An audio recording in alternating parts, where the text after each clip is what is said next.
മെനഞ്ഞാന്ന് നടന്ന ആ ഒരു കോയിൻ ടാസ്കിന്റെ ഇടയിൽ ശരണ്യയുടെ മുടി പിടിച്ച വിഷയവുമായി ബന്ധപ്പെട്ട് ഇന്നലെ ബിഗ് ബോസ് വീഡിയോ പ്ലേ ചെയ്ത് കൊടുത്തെങ്കിലും അതിനൊരു ക്ലാരിറ്റി കൊടുത്തിട്ടില്ല അല്ലേ. അത് വലിയ വിമർശനങ്ങൾ ബിഗ് ബോസിന് നേരെ ഉയർത്തുന്നതിന് കാരണമായിട്ടുണ്ട്. പക്ഷെ ഇവിടെ വേറൊരു കാര്യമുള്ളത്, ഇനിയിപ്പോൾ അങ്ങനെ ഒരു പിടിവലി നടന്ന സമയത്ത് ആരുടെ കൈകൊണ്ടാണെങ്കിലും ശരണ്യയുടെയോ അല്ലെങ്കിൽ എക്സ് ഓർ വൈ ആരുടെയെങ്കിലും മുടിയിൽ പിടി വീണിട്ടുണ്ടെങ്കിൽ അത് മനഃപൂർവ്വം ആരെങ്കിലും പിടിച്ചു വലിച്ചതാണെന്ന് ഞാൻ വിചാരിക്കുന്നില്ല. അതിപ്പോൾ ജിൻഡോയാണെങ്കിലും അർജുനാണെങ്കിലും ഗബ്രി ആണെങ്കിലും.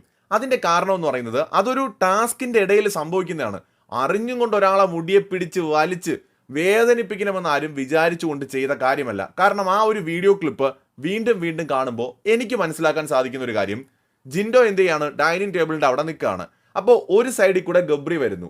എന്നിട്ട് ഗബ്രി ജിൻഡോയെ ഓടാൻ സമ്മതിക്കാതെ തടയുന്നു. എന്നിട്ട് ശരണ്യയുടെ അടുത്ത് പറയാണ്, നീ അപ്പുറത്തെ സൈഡിൽ കൂടെ വന്ന് ഇത് ഒട്ടിക്ക് എന്ന് പറയുന്നു. അപ്പോൾ ശരണ്യ അതിന്റെ ഓപ്പോസിറ്റ് സൈഡിൽ കൂടെ വരുന്നു ഡൈനിങ് ടേബിളിന്റെ. ഗബ്രി എന്ത് ചെയ്യാണ്, അവിടെ ജിൻഡോയെ പിടിച്ചു വയ്ക്കുകയാണ്.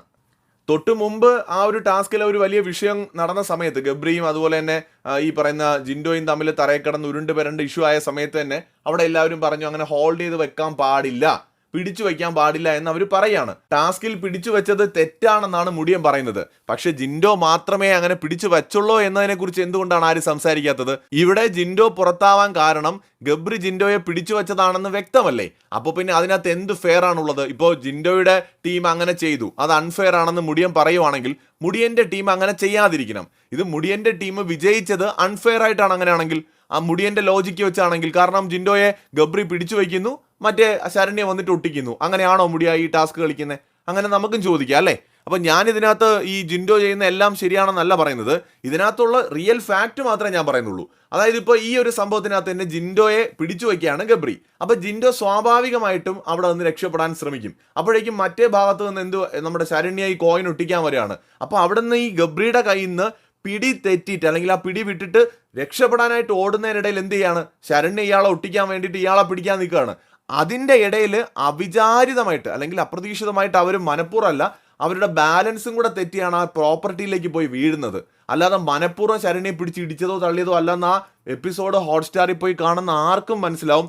ഒരല്പം ഒന്ന് ശ്രദ്ധിച്ചാൽ മതി. അപ്പം ഇതിനിടയിൽ പിന്നെ എന്ത് പറ്റുന്നു എന്ന് പറഞ്ഞു കഴിഞ്ഞാൽ ശരണ്യ ഇയാളുടെ കഴുത്തിൽ കൂടെ കയറ്റി പിടിക്കുകയാണ്. ജിൻഡോയും ശരണ്യെ തിരിച്ച് അതുപോലെ കയ്യിലോ മറ്റോ പിടിച്ചിട്ടുണ്ട്. അപ്പം ഇതിൻ്റെ ഇടയിൽ എല്ലാവരും കൂടെ വന്നിട്ട് ഈ പിടി വിടിയിക്കാൻ ശ്രമിക്കുന്നുണ്ട്. അവിടെ ജിൻഡോ പിടി വിടുന്നില്ല എന്നുള്ളത് ശരിയാണ്. കാരണം എന്താണ്, അവിടെ ഒരു ഗെയിം നടക്കുകയാണ്.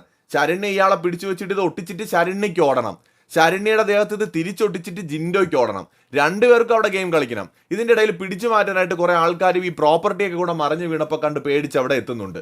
അപ്പോൾ ഗെയിമും കളിക്കണം, അവിടുന്ന് രക്ഷപ്പെടുകയും വേണം, ശരീരവും വേദനിക്കാൻ പാടില്ല. ഇത് അവിടെ നടക്കുന്ന സിറ്റുവേഷൻ അല്ല. അത് സ്വാഭാവികമായിട്ട് ഈ പിടിവലിയുടെ ഇടയിൽ അങ്ങോട്ടും ഇങ്ങോട്ടും ഒക്കെ വേദന ഉണ്ടാവും. പക്ഷെ ശരണ്യ എന്ത് ചെയ്തു, ഗെയിം സ്പിരിറ്റിൽ അത് എടുക്കാതെ അതിനെ പേഴ്സണലായിട്ട് എടുത്തു. ശരീരം വേദനിച്ചിട്ടുണ്ടാകും, മനുഷ്യന് വേദന സംഭവിക്കാം, പക്ഷെ പാർട്ട് ഓഫ് ഗെയിമാണ്. മിണ്ടാതെ ബെഡിൽ ഇരുന്ന് ഉറങ്ങിയ ശരണ്യയുടെ മുടി പോയി പിടിച്ചു വലിച്ച് ആരും അവിടെ വേദനിപ്പിച്ചിട്ടില്ല, അല്ലെങ്കിൽ ശരണ്യെ പിടിച്ച് തള്ളിയിട്ടില്ല. ഇത് ഗെയിമിന്റെ ഭാഗമായി ശരണ്യ ജിൻഡോയെ പിടിച്ചു നിർത്തി ഇത് ഒട്ടിക്കാൻ ശ്രമിച്ചപ്പോൾ ജിൻഡോ അതിനെ ഡിഫെൻഡ് ചെയ്യാൻ ശ്രമിച്ചു. ഗബ്രി പറയുന്ന ലോജിക്ക് അനുസരിച്ചാണെങ്കിൽ ജിൻഡോ ഗബ്രിയെ വട്ടം പിടിച്ചപ്പോൾ ചവിട്ടിയും മാന്തിയും നുള്ളിയും ഒക്കെ ആണെങ്കിലും അതിൽ നിന്ന് രക്ഷപ്പെടാനായിട്ട് ഗബ്രിയും ശ്രമിച്ചു. ഇവിടെ അത്രയൊന്നും ഉണ്ടായിട്ടില്ല. ഈ മുടി പിടിച്ച് വലിച്ചത് ജിൻഡോ അല്ലെന്നാണ് തോന്നുന്നത് ആ ദൃശ്യങ്ങൾ കാണുമ്പോൾ. മറ്റാരുടെയോ കൈയാണ് അവിടെ കാണുന്നത്. പക്ഷെ ഇതിൻ്റെ ഇടയിൽ ചിലപ്പോൾ ജിൻഡോയുടെ തന്നെ കൈ ചിലപ്പോൾ അവിടെ കൊണ്ടിട്ടുണ്ടാവാം, മുടി പിടിച്ചിട്ടുണ്ടാവാം, അറിയാതെ. ഇനി അറിഞ്ഞുകൊണ്ട് ആരും പിടിക്കില്ല. എന്തായാലും അറിഞ്ഞുകൊണ്ട് ഒരാളുടെ മുടി പിടിച്ച് വലിച്ച് മനഃപൂർവ്വം വേദനിപ്പിക്കാൻ ആരും ശ്രമിക്കില്ല. പക്ഷെ ആ ഒരു പരസ്പരമുള്ള ഉന്തും തള്ളും പിടിവലിയൊക്കെ നടക്കുന്നതിൻ്റെ ഇടയിൽ യാദൃശ്ചികമായി സംഭവിക്കാം. ജിൻഡോയ്ക്കും അവിടെ നിന്ന് രക്ഷപ്പെടണമെന്നാണ് മൈൻഡിൽ. കാരണം കോയിൻ ഒട്ടിക്കഴിഞ്ഞാൽ പുറത്താവും. ശരണ്യയ്ക്ക് രക്ഷപ്പെടണമെന്നാണ് മൈൻഡിൽ. കോയിൻ ഒട്ടിക്കഴിഞ്ഞാൽ പുറത്താവും. അതുകൊണ്ട് രണ്ടുപേരും പരസ്പരം രക്ഷപ്പെടാൻ ശ്രമിക്കുന്നതിൻ്റെ ഇടയിൽ അങ്ങോട്ടും ഇങ്ങോട്ടും ശരീരം വേദനിക്കാം. ഇത് തന്നെയാണ് ഗബ്രിയും ജിൻഡോയും തമ്മിൽ നടന്നപ്പോഴും ഉണ്ടായത്. ഇത് ബിഗ് ബോസും ലാലേട്ടനും ക്ലിയർ ചെയ്ത് കൊടുക്കേണ്ടതായിരുന്നു എന്ന് തന്നെയാണ് ഞാനും വിചാരിക്കുന്നത്. പക്ഷേ ഇത് ക്ലിയർ ചെയ്ത് കൊടുത്ത ഈ ടോപ്പിക്ക് അവിടെ തീരുമെന്ന് കരുതിയിട്ടായിരിക്കാം ഇനിയും അതവിടെ സംസാരിക്കട്ടെ എന്ന് കരുതി തന്നെയാകാം ഇതവിടെ ബാക്കി വെച്ചത്. ചിലപ്പോൾ അങ്ങനെയാവാം. ഇത് ബിഗ് ബോസിന്റെ ഗെയിം ആയിരിക്കാം. ഇത് ക്ലോസ് ചെയ്യാൻ അവർക്ക് താല്പര്യം ഉണ്ടാവില്ല. ഇതിന്റെ പേര് ഇനിയും വഴക്കുകൾ നടക്കട്ടെ എന്ന് കരുതിയിട്ടാവാം. അല്ലാതെ എനിക്ക് ഇതിനകത്ത് വേറെ ഒന്നും തോന്നുന്നില്ല. അല്ലെങ്കിൽ ജസ്റ്റ് ഒരു വാക്കുകൊണ്ട് പറഞ്ഞു തീർക്കാവുന്ന ഒരു ടോപ്പിക്കാണത്. അപ്പോൾ അത് പറയാതെ പോയ സ്ഥിതിക്ക് എന്നാൽ പിന്നെ ഇത് നിങ്ങൾ കുറച്ചും കൂടെ അടി എന്ന് പറഞ്ഞിട്ട് പോയതാവാനാണ് ചാൻസ്. കൂടുതൽ അപ്ഡേറ്റുകളുമായി വീണ്ടും കാണാം.